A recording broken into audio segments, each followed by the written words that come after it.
what we don't factor in when we think about evolution is we actually don't know what's next.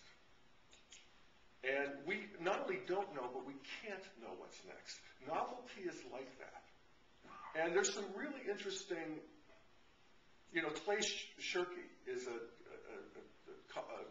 commentator about technology and the internet.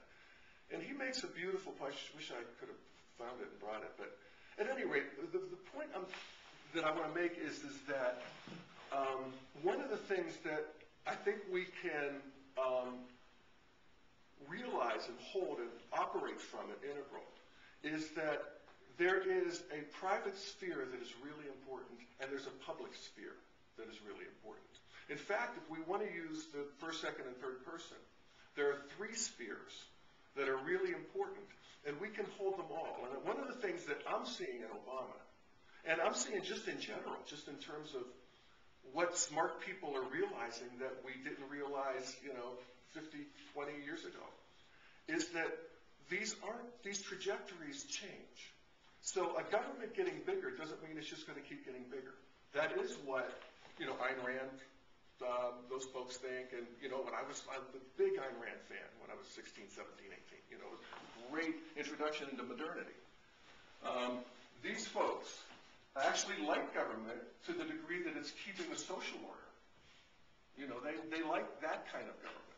But in terms of, taxing me, coming in, that sort of thing, taking my guns, so it's all complicated.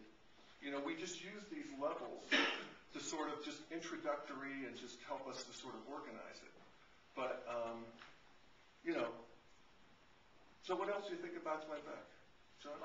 Or whatever. Well, following on what a couple of other folks said, I think it's fascinating that during the Bush era, postmodern looks at traditional and modern and calls it fascism. Mm-hmm. And now we've got traditionalists looking at modern and postmodern calling it fascism. Yeah, it is. Yeah. And there might be some interesting, and I think there's some interesting common ground here. Yeah, I know. And well, what do you think?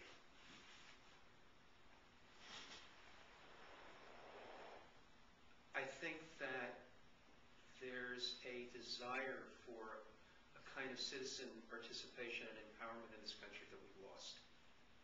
And that it comes out on both sides. And that there's a lot of disenfranchisement through the spiral. Mm-hmm. And I think there's an emergence here that's still not in focus. Mm-hmm. Thank you. I get that from him. He's calling to stand up. Follow me. That's how he starts the show now. Is he's up in front of the camera and he says, follow me. And then he walks back to his desk.